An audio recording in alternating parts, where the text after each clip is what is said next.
how does technology play in that scale game? And there's too much of technology today, which can be detrimental. You do one-on-one today. Your team does a lot of one-on-one. Yeah.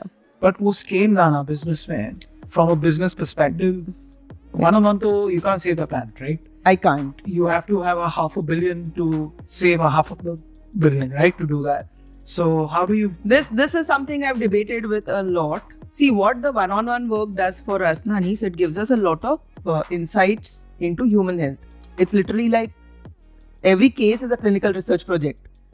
So we have been building that backend data. So now, because of the work we've done in the last 4 years since 2019, we have a lot of backend data in terms of patterns with, let's say, type 2 diabetes, like pure classical type 2 diabetes or hypothyroidism or PCOD, PCOS. We know which of the test parameters will be reflecting what. We also know what are the actual food things that we can do if it is just pure type 2 diabetes.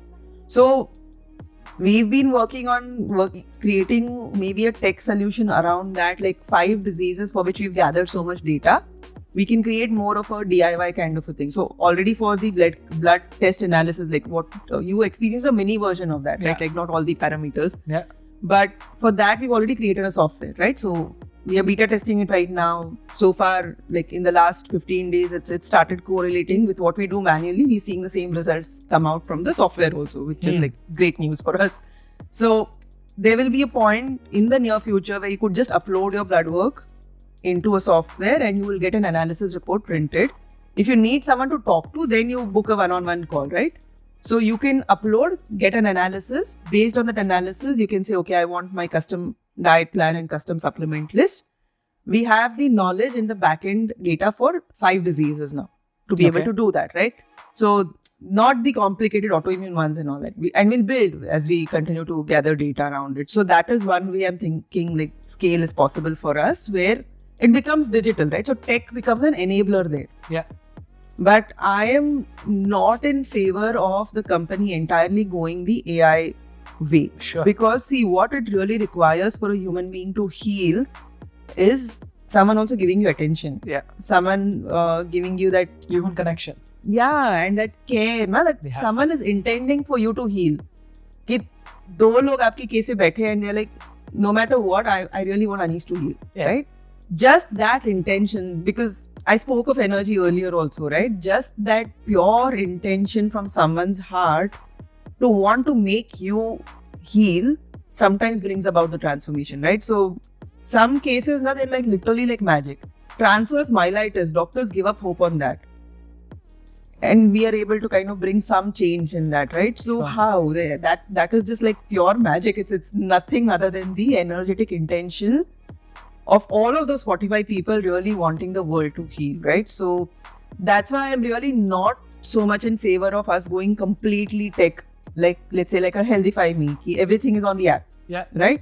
And then you have standard responses. So that's not how healing happens. Now you need another human being to really connect with and care for. But we will create solutions that are like at least basics so you can do.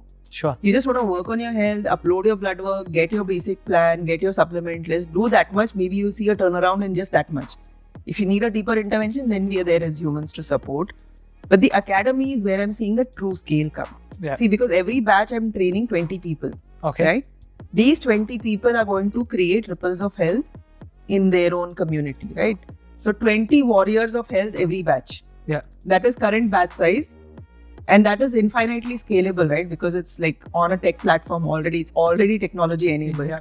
So today's 20, tomorrow it will be 100 people per batch. So every month, 100 people from across the world are learning this. And then is it all digital? It's all digital, sorry. Learning is all digital? It's all digital. It's all digital, nice. Right? So there's no need for us to physically, for them to come to office or something like that. It's entirely digital and that's super scalable. Even like we started with 5 students, we are now already at 20 per batch, right? Nice. And even the academy modules go through a lot of iteration. Like in June, we are launching a completely revamped course based on what we've seen, like in terms of what people need to learn. What gave the genesis to the book?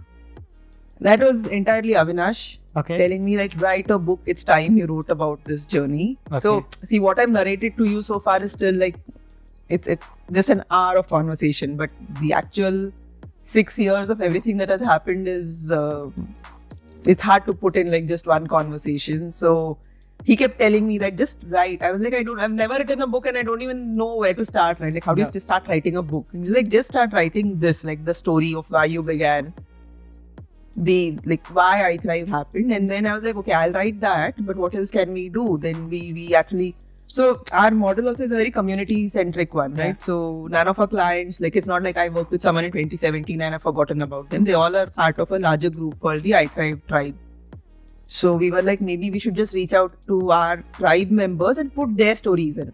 Okay. So we have like, one is my story, the entire narrative from my childhood till like last year when I started writing this. And then there are 9 other stories of people who have healed with I Thrive. And they're different. So there's one story for bipolar, for a guy who had bipolar issues. There's one story of someone with IBS itself. There's one story of a person with like depression and colitis. Then there's one story of a person with diabetes. So through their stories, like the reason why finally this book came through was like for people to see that you can really, like, everyday people can really transform their health. When I tell my story, it'll be like, oh, but you have a master's degree in nutrition and like you did so many things and you gave up on your like marriage and like we don't have the courage to do all of that, right? But when you read these other 9 people's stories, then you will see that it's like everyday people, right? Yeah. Everyday people just choosing to take charge of their health and saying like, I'm done with conventional medicine and I want to be medicine free and I want to use food to heal. Yeah. It's those stories that are there. So that's where it really was like, just, oh, let's see if we can do this, and it started off. I hope you enjoyed this clip from my podcast series called Masters Decoded. The intention of bringing these clips to you is to allow you to understand some key moments of the conversations I've had with my guest. I would recommend and highly encourage you to listen to the entire podcast, which you can find the link to the podcast in the description below. I look forward to you subscribing to my channel and hit the bell icon so that you can be notified of all the future clips which we keep releasing every week on this channel.